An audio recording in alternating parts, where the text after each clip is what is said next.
प्रिय साथियों नमस्कार। आज मैं आप सभी से बेहोशी के बारे में बातचीत करूंगा। आखिर बेहोशी है क्या? क्या हम वाकई वास्तव में होश में हैं या हम भी बेहोशी के शिकार हैं? इस विषय पर बातचीत करूंगा। अक्सर हम सभी अपने आप को होश में समझते हैं, लेकिन हम भी बेहोशी में जी रहे होते हैं। हम लोगों के दृष्टिकोण में जो शराब पीता है, जो गांजा पीता है, जो भांग का यूज करता है, जो अफीम लेता है, जो चरस लेता है, जो मारिजुआना लेता है, जो एलएसडी का सेवन करता है, जो विभिन्न प्रकार के नशों का प्रयोग करता है, उसे हम बेहोशी में जीने वाला इंसान कहते हैं। उसे हम नशेड़ी कहते हैं, भंगड़ी कहते हैं, उसे हम शराबी कहते हैं। लेकिन क्या वास्तव में हम सभी भी होश में जीते हैं? नहीं। जब हम कोई भी काम को पूरी रिस्पॉन्सिबिलिटी के साथ, पूरी दायित्व के साथ नहीं करते हैं, तो हम भी बेहोशी में जी रहे होते हैं। जैसे आप ट्रेन से यात्रा कर रहे हो और किसी जगह पे ट्रेन रुकी है, किसी स्टेशन पे ट्रेन रुकी हो और आप थोड़ी देर के लिए चाय पीने के लिए, कॉफ़ी पीने के लिए कॉफ़ी के रेस्तरां में जाते हैं। आपको चाय के स्टॉल पे जाते हैं और चाय पीते हुए बातचीत शुरू कर देते हैं, गपशप शुरू कर देते हैं और आपकी ट्रेन छूट जाती है। तो ट्रेन छूट जाती है और आप समझते हैं कि हम होश में हैं। आप चाय के चुस्की में इतने मग्न हो गए, आप कॉफ़ी लेने में इतने मग्न हो गए, आप इतने आप को भुला लिया, अपने आप को इतना बेहोश कर लिया कि ट्रेन का पता ही नहीं रहा कि ट्रेन कब खुल गई और आपकी ट्रेन छूट गई। तो शराब पीने वाले की ट्रेन छूटती है तो थोड़ी सी बात है कि वो शराबी है।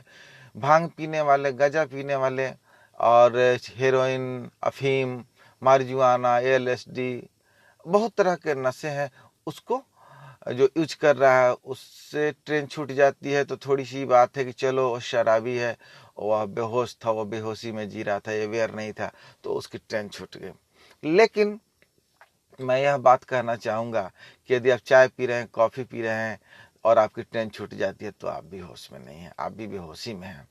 क्योंकि होश और बेहोश का लक्षण है कि हम अपने काम के प्रति, हम अपने दायित्व के प्रति कितने जागरूक हैं, हम कितने उसके प्रति रिस्पॉन्सिबल हैं। यदि आप रिस्पॉन्सिबल नहीं हैं तो आप बेहोशी में जी रहे हैं। तो चलिए, एक वास्तविक हो गया कि चलिए वो नशा कर रहा है तो वह बेहोश है, और हम नशा भी नहीं कर रहे हैं लेकिन हम चाय भी पी करके बेहोशी की तरफ ही यात्रा कर रहे हैं। हम कॉफ़ी भी ले रहे हैं लेकिन हमारी जो है सोचने समझने की क्षमता खत्म हो जाती है। हम चाय को भी नशे की तरह ही लेते हैं और हमारी गाड़ी छूट जाती है। हम अपने दायित्व को पूरा नहीं कर पाते हैं, हम जिम्मेवारी से भाग जाते हैं। तो शराब पीने वाला जो है नाले के किनारे गिरा पड़ा रहता है, लेकिन हम भी चल रहे होते हैं, लेकिन हम भी सिर्फ दिखाई देते हैं कि चल रहे हैं, लेकिन हम भी गिरे पड़े हुए इंसान की तरह हैं। अब हम बात करेंगे वास्तविक नशों के बारे में। जो नशा है, जो जिससे बच्चे एडिक्शन है, शिकार हो गए हैं, जो नशा के आदी हो गए हैं, जो हैबिचुएट हो गए हैं, उनके बारे में बातचीत करेंगे।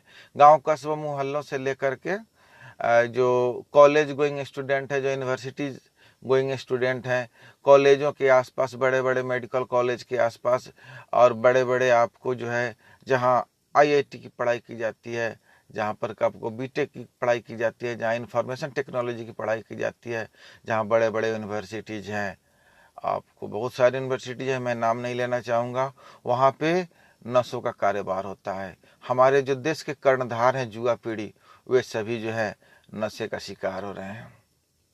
कॉलेज के आसपास, यूनिवर्सिटीज़ के आसपास जो है बच्चे शराब, हीरोइन, एलएसडी, मारिजुआना, भांग, गांजा, अफीम, बहुत सारे चीज़ों का लत्ती बन चुके हैं, यानी आदतन में शिकार हो गए, हैबिचुएट बन गए हैं। उनको हर हाल में चाहिए, उसके लिए वे गलत सही रास्ता अपनाते हैं, वे गलत मार्गों को भी चुनते हैं। तो हमारे आने वाली पीढ़ी को बहुत ही यह नशा बर्बाद कर रहा है। तो सरकार को चाहिए कि जो कॉलेजेस हैं, जो यूनिवर्सिटीज़ हैं, उसके आसपास जो है अपना जासूस लगाए और प्रशासनिक व्यवस्था करे, वहाँ पर खुफिया व्यवस्था करे कि ऐसे लोग पकड़े जा सके। नहीं तो आने वाली हमारी पीढ़ी जो है नशा की गुलाम हो जाएगी और इसका नतीजा हमारा देश भोगेगा, हम भोगेंगे और सारे गार्जियन, सारे माता पिता भोगेंगे। बच्चे जो जाते हैं भविष्य बनाने और वे उधर से लौटते हैं शराबी बन करके, उधर से लौटते हैं आपको नशेड़ी बन के, गंजेड़ी बन करके, भंगेरी बन करके वे लौटते हैं, वे जो है नशे का शिकार हो जाते हैं। तो सभी छात्रों को भी इस विषय को सीरियस लेना है कि हम जो है वहाँ गए अपने भविष्य को बनाने, लेकिन हम अपने भविष्य के साथ खिलवाड़ कर रहे हैं। माता पिता की गाढ़ी कमाई की पैसे को हम सिगरेट में, शराब में, इन सब चीज़ों में बर्बाद कर रहे हैं। एलएसडी में, मारिजुआना में, गांजा, अफीम और गलत सोहबत में पड़ के हम अपने माता पिता के मेहनत के पैसों को, गाड़ी पैसों को बर्बाद कर रहे हैं। माता पिता को तो जिंदगी जैसे चलना हो चल ही जाएगी, लेकिन तुम अपने भविष्य के बारे में सोचो। तो हमने बताया 2 तरह का नशा है। एक तो है नशा जो वास्तव में नशा है, जैसे शराब, गांजा, अफीम, मारिजुआना, एलएसडी, आपका फेविकॉल, सोल्यूशन, बहुत सारे नशे हैं जो हमारी युवा पीढ़ी ने ईजाद भी कर लिया है। वे बहुत सारे नशे जानते हैं जो हम सभी को पता भी नहीं है। लेकिन नशा क्या करता है ना, हमेशा बुरा ही करता है, अच्छा नहीं करता है। और दूसरा नशा है बेहोशी। हम चाय की चुस्की पी रहे हैं, लेकिन चाय की चुस्की में इतने खो गए कि हम चाय ही हो गए हैं। हम कॉफ़ी ऐसे पी रहे हैं कि हम कॉफ़ी ही हो गए हैं, और हमारी जो ट्रेनें हैं छूट रही हैं, वहाँ भी हम बेहोश हैं, हम होश में नहीं। यदि हम होश में रहते तो हमारी ट्रेनें नहीं छूटती, हमारी जीवन की जो सफलता की गाड़ी है वह नहीं छूटती। तो अभी हम बेहोश हैं, क्योंकि हम अपने जीवन के प्रति, हम अपने कार्य के प्रति, हम अपने दायित्व के प्रति हम जिम्मेवार नहीं हैं। और हम जिम्मेवार यदि नहीं हैं तो हम बेहोश हैं। हमें अपने को जीवन में यदि ध्यान को नहीं साधते हैं तो अभी बेहोश हैं। कहा गया है कि नो मेडिटेशन नो लाइफ। यदि आपके जीवन में ध्यान नहीं है तो आपका जीवन नहीं है। उसी को नीचे कहा गया है KNOW, no meditation, KNOW, no life. ध्यान को जानो, जीवन को जानो। तो अब ध्यान को जानेंगे, खुद को जानेंगे, तो आपके जीवन में बहुत बड़ा परिवर्तन होगा, और आप जो है अपने जीवन को, रिस्पॉन्सिबिलिटी को, अपने जीवन में दायित्व को, जिम्मेवारी को निभा पाएंगे।